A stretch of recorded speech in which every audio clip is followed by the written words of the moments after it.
Shalom. So we're gonna uproot the unconscious belief that we hold on to, where we cannot trust anyone, right? And this false belief create a lot of problems in our lives and makes it hard for us to even relate to other people, right? Even people who have not done anything to us, right? Now, let's look at this situation. You'll have some women, right, that they'll like, for example, the teacher.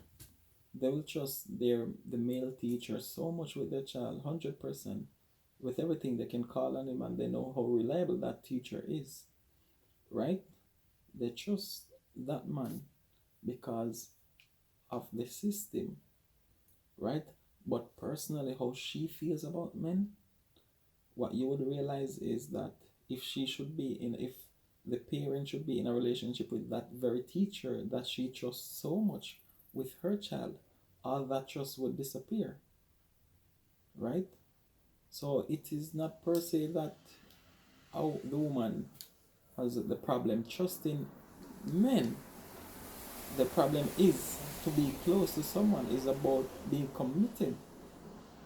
They have a fear for commitment, and how it looks on the outside is, oh, I don't trust men. No, the root cause of your trust is coming from a place deeper than that. It is coming from your fear. And what is the fear? What is it that you fear? You fear for you have a fear for commitment.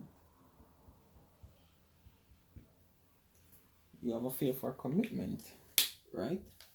And it's the same thing for a man. You can be talking to a woman, but you'll be talking for a long time, and you'll never really bring your child around the woman or allow her to come and meet certain of your family members and so forth. You are afraid to grow in relationships. This is why sometimes in visiting relationships people spend so much time together, but they never really evolve. They never really grown together because of the fear that they both hold on to, or maybe one person hold on to the fear, making it complicated um, to go forward, while the other person is there waiting in vain, right? Hoping one day he or she will change, but deep down inside that person, they're not willing to let go of the fear, right? No, what else do you fear?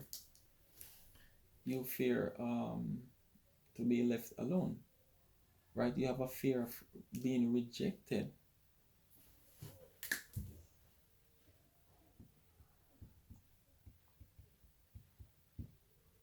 You have a fear of being rejected.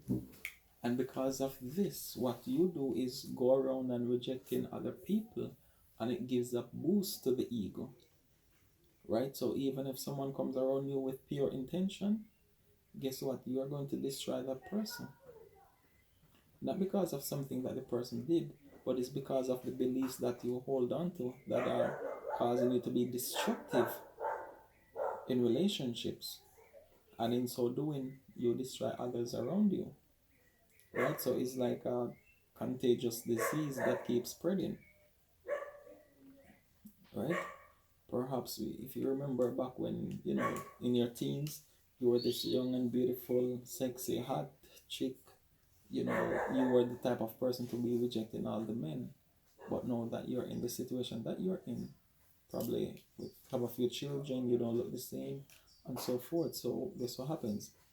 You feel less confident about yourself, right? So now you start to feel as if you're not enough to hold a relationship, to hold a person, to hold a man in your life. So what do you say about the other person? You don't think that they can you don't think that they can love you the way you want to be loved, when in reality it is you who think you are not enough for that person. So you go and destroy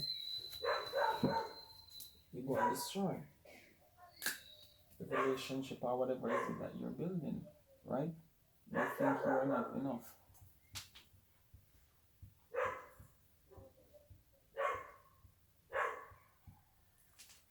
right? So all these things keep sabotaging the relationships, right? The next thing is what happens is in the work field. Have you ever spent most of your time at work? Like sometimes you have no problem doing overtime. Hmm? You invest everything, all of your energy into work because what? When you're free, when you're by yourself, when you're all alone, what happens is that thoughts start popping up that you don't really want to see. So if you keep yourself occupied, when you keep yourself busy, you don't have to face those thoughts. So you're running away from yourself, right? So you become this in your relation. I mean, you become a workaholic to avoid facing your own problems, right? Another thing is that it's very feminine too, and it's very when you're in your feminine element, you have no problem receiving, whether it be compliments, gifts, and so forth, because you're doing it with an open spirit, no underlying thought, right? No, what happens with what happens sometimes is that you'll be too independent. It's like you have a problem accepting anything from anyone, right? You have a problem accepting anything, so it takes you even out of your feminine element to do that. And your first thought also when someone is trying to give to you is that they have an intention. You're suspecting their intentions already, even if the person's intention is pure, right? So this is how the lack of trust manifests itself, making it harder for you to see the root of it. Right? Now, another thing is that you oftentimes end up in unnecessary sex. You probably go to the club, have a few drinks, and bop, bop, bop, and you just have some random sex. Or just keep connecting to some people who you know it's not gonna go anywhere. So you'll meet this guy, you know he's a player, you know he's got game, you know he's out in the street. That's the person you're going to have sex with.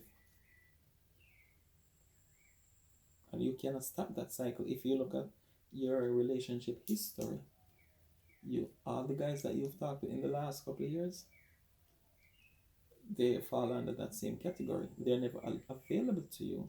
You cannot do anything with them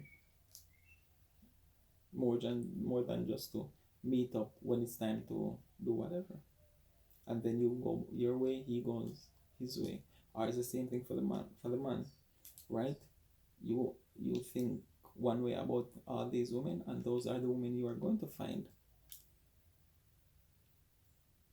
You're not going to find someone who wants to be with you because you're already running away from something. You're running away from the responsibilities of a relationship, and this is why most times we end up here.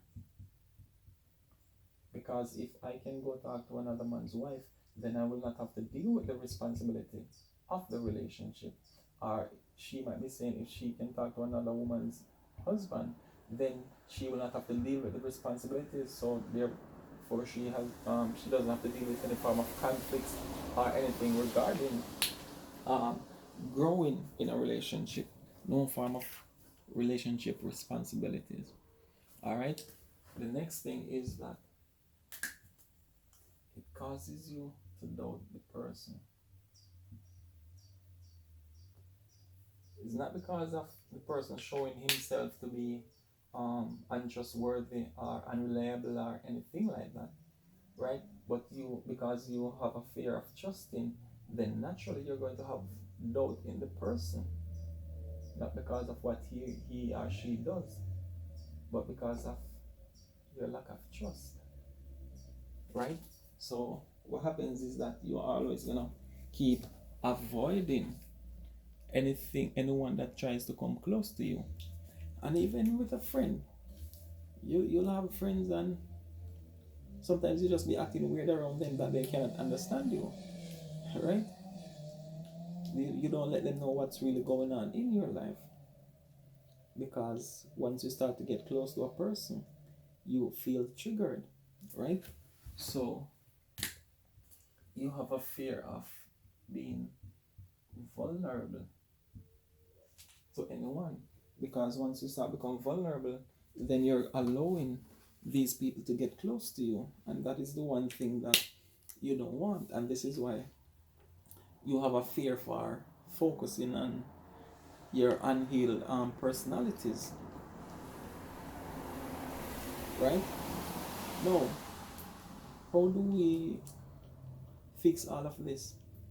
Okay, so all of these different behaviors has only one goal. What is the goal?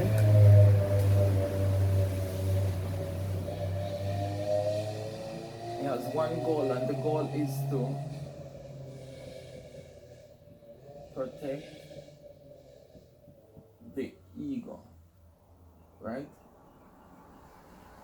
You have one goal to protect the ego.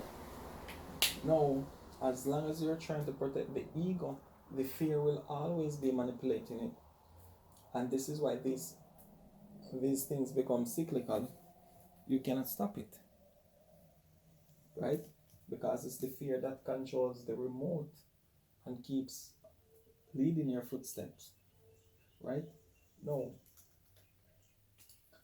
How do we fix it?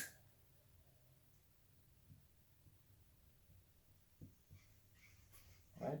Okay, the first thing that you have to understand is your happiness. It does not come from the relationships you create, right? So when you're creating a relationship, you have to make sure that you're not in it to get happiness, right? You're not in it to get love, right? The love is not dependent on the relationship. Your happiness is not dependent on the relationship. So once you stop invest in the relationship for these things, then naturally you will be free. And also, once you're not looking for this, it is going to make you secure in who and what you are, right? So if you're there because you want to give of yourself, you want to share of yourself with the other person, and also if the person is in it for the same thing, then you are not expecting anything from him or her. She's not expecting anything from you. When I say anything, I'm talking about these things, right? You don't have that expectation. So once you don't have that expectation, there will be no more disappointment. And that's how you have a free relationship, right? So all of this lack of trust is really coming from a deep-seated fear. Once you fix the fear, you fix this, right? And once that is fixed, then you are free to be happy in whatever relationships you get into. You are not afraid of being hurt anymore. You're not afraid of whatever happened to you will happen again. You're not suspecting anyone's intention, right? So you create a free and healthy relationship, giving of yourself, and know that when it comes to an end, if it does come to an end, you are at peace and the other person is at peace.